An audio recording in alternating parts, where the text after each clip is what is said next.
Ibu bilang Bapak belum sampai di rumah.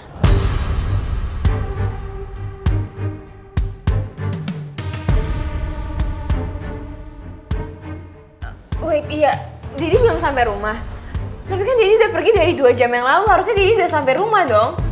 Ya seharusnya sih udah sampai non. Jarak rumah sakit ke rumah kan paling 35 menit.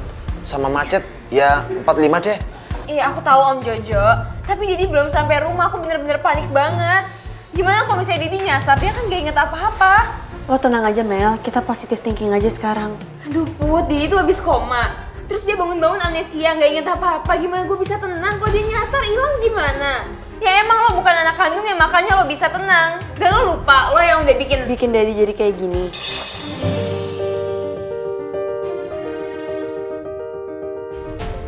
Mau sampai kapan sih lo nyalain gue terus, Mel? Lagian udah deh, daripada kita saling menyalahkan, lo nyalain gue terus, mendingan kita cari Bapak sekarang. Karena bukan cuma lo doang yang khawatir, gue juga khawatir.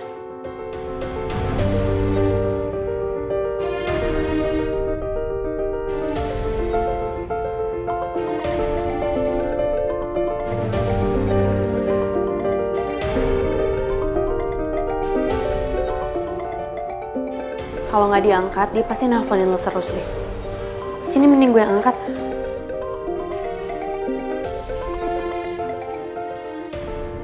Halo Mel, kamu di mana? Kamu udah sampai rumah sakit, gue jemput Om Reman. Ini gue Putri. Kok bisa lo yang jawab sih? Mel di mana? Mel lagi di toilet terus tasnya ditinggalin, jadi gue yang angkat teleponnya deh. Kalian ada di mana?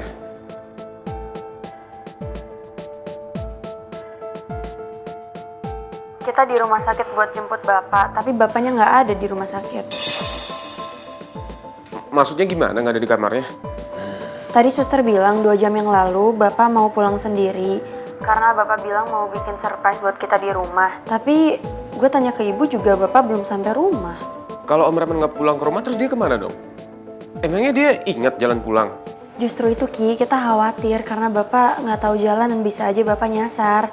Makanya gue mau minta tolong nih, lo bantuin ya cari Bapak juga. Oke Put, abis ini gue OTW ke rumah sakit ya. Tolong sampein ke Mel. Pas gue sampai sana kita cari Om Reman bareng-bareng ya.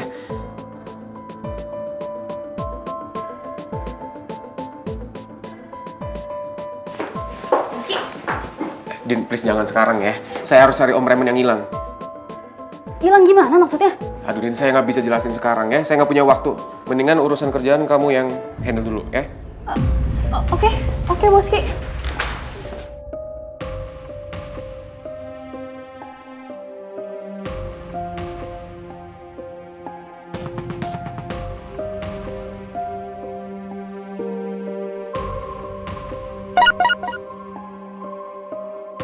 Din, tolong cegah Rizky biar gak usah nyamperin gue ke rumah sakit, please.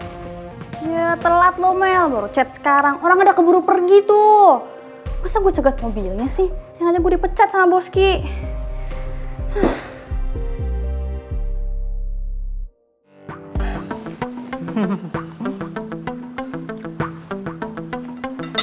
Oma, Oma kelihatannya hari ini ceria banget. Kayaknya Oma happy banget. Lagi ada apa Oma? Iya, saking bahagianya sampai lupa kalau ada saya. Biasanya suka protes kalau lihat saya. Oma lagi seneng sekali karena kita bisa sarapan bareng, Pangeran. Belakangan ini kan kita udah jarang sekali sarapan sama-sama, apalagi di meja begini. Walaupun ada orang lain di sini. Oma, Oma sadar kan? Saat ini hubungan saya dan Putri masih terancam. Karena Putri masih ngerasa kalau Oma berbohong soal kasus kematiannya Tante Lisa. Satu hal yang bikin saya bingung, Oma. Kalau seandainya Vito yang menuduh Oma, saya yakin Vito itu berbohong. Tapi kalau Putri, itu beda cerita, Oma. Putri nggak mungkin asal menuduh apalagi berbohong kalau dia nggak punya bukti. Kalau Putri nggak percaya sama Oma, terus Oma harus gimana lagi, Pangeran? Lagi pula apa yang mereka tuduhkan ke Oma, itu mereka nggak bisa buktikan. Jadi ya nggak ada gunanya juga ini diperpanjang masalahnya, apalagi kita bahas. Ya Sudah kalau begitu, Oma berangkat dulu ke kantor. Kalian lanjutkan sarapannya, ya?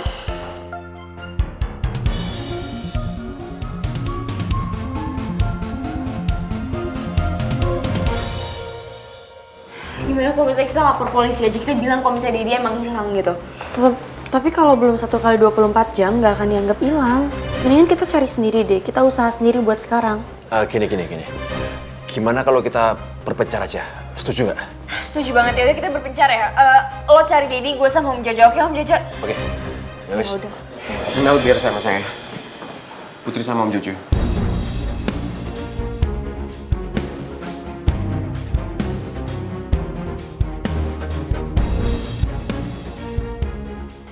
Gara-gara Putri Soide ngasih tahu kalau gue ada di sini, Rizky jadi beneran nyusul deh.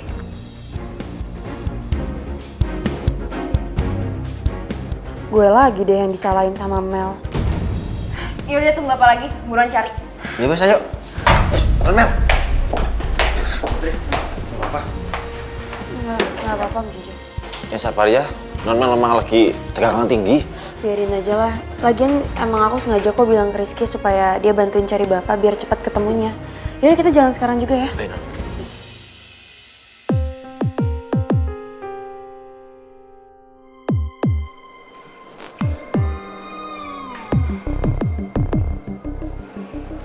Aneh deh, Kom. Udah hampir 3 jam kita nungguin, sampai sekarang Bapak belum nyampe juga. Harusnya kan udah nyampe.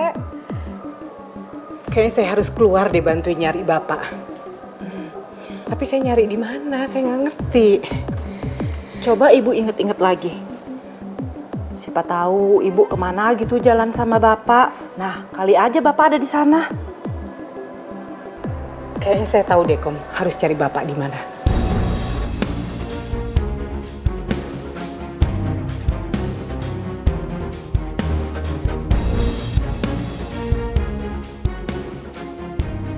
Ya udah saya jalan dulu ya nyari Bapak, Kom.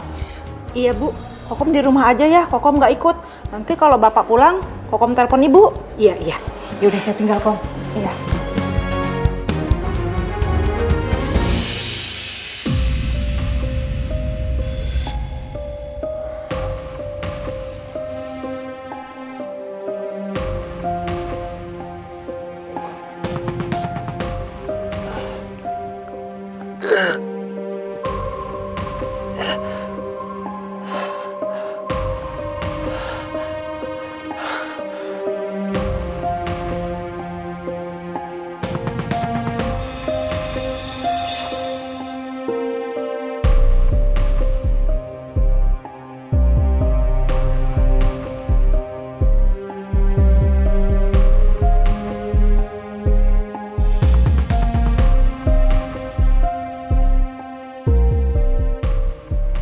Kenapa aku ada di sini?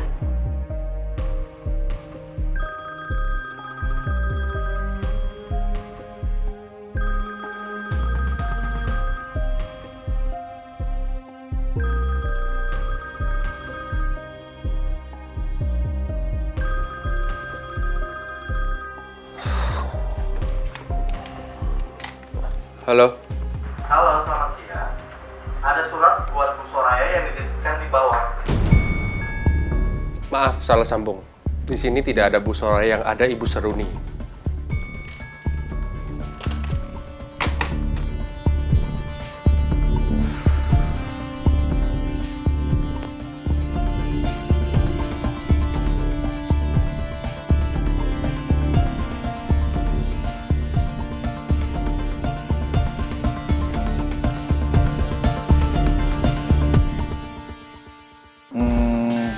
Oke.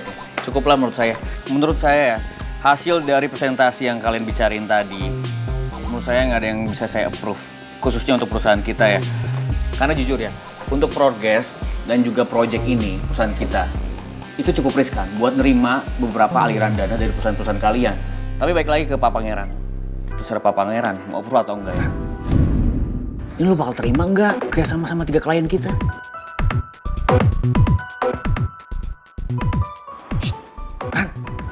Lu tuh sebenernya denger omongan gue gak sih? Sorry, ada apa, Tak?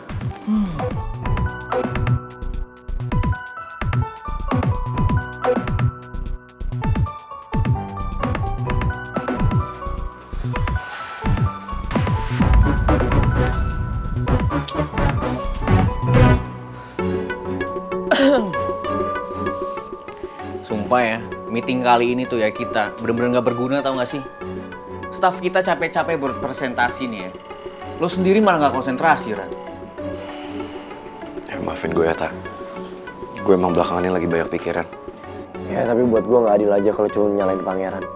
Karena menurut gue, yang bikin meeting kita berantakan tuh bukan cuma pangeran, lu juga, Tak. Iya, gue sih? Lu lagi kenapa? Gue perhatiin setiap orang lagi presentasi, lagi ngusulin kerja sama, semua lu reject-rejectin. Bahkan lu gak mau dengerin sampai selesai. Lu potong mereka di tengah-tengah presentasinya, maksud lu apa? Ternyata diam-diam si Q merhatiin gue juga. Ya gue gak setuju sama usulan staff-staff kita itu, bukan karena apa, gak ngasal. Tapi emang sebelumnya tuh gue udah riset. Ya jujur, perusahaan-perusahaan yang diajuin sama staff-staff kita itu bener-bener gak ada yang oke kok menurut gue. Ya udah, mendingan sekarang gini aja guys. Gue coba pelajarin lagi proposalnya, dan next time gue janji gue bakalan lebih fokus. Sekali lagi maafin gue ya. Tapi kalau menurut gue pribadi coba deh, lu sedikit lebih profesional, sedikit lebih fokus aja. Karena nggak bisa kita terus-terusan kayak gini. Mau maju, nggak mungkin. Yang ada perusahaan kita berantakan kalau kayak gini terus. Ya, dan gue janji, next time kita pasti lebih baik lagi. Nah, tadi lu bilang lu udah riset kan? Nah sekarang gue mau lihat hasil riset lu tuh kayak gimana.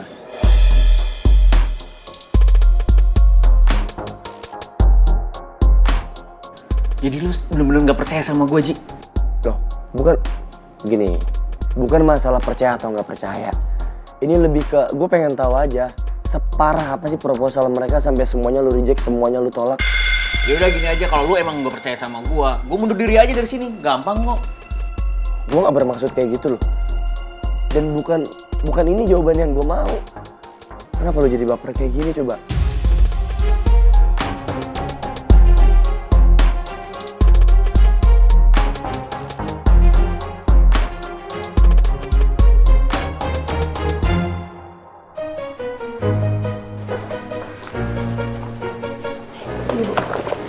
Oke, hanya satu ini aja. Iya. Oke. Terima kasih.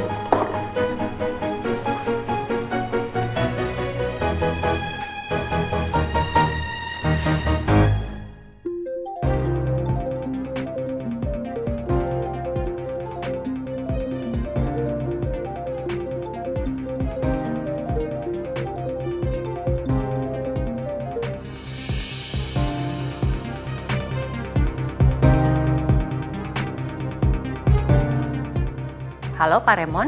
Iya, halo. Saya baru saja selesai meeting. Kira-kira 20 menit dari sekarang saya akan menuju ke apartemen. Jadi Anda bisa siap-siap ya. Semua keperluan Anda mulai dari baju dan lain-lainnya ada di dalam lemari. Baik, Bu.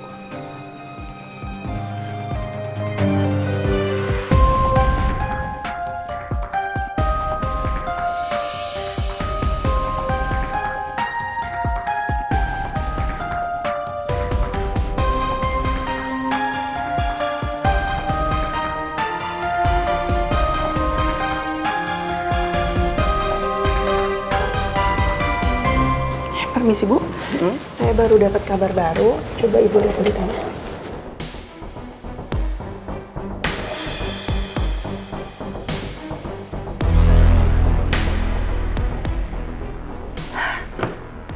Kenapa PT Bumi Katulistiwa yang tadinya kerjasama dengan perusahaan kita, kok jadi pindah ke PT Jaya Kusuma Aji milik Vito?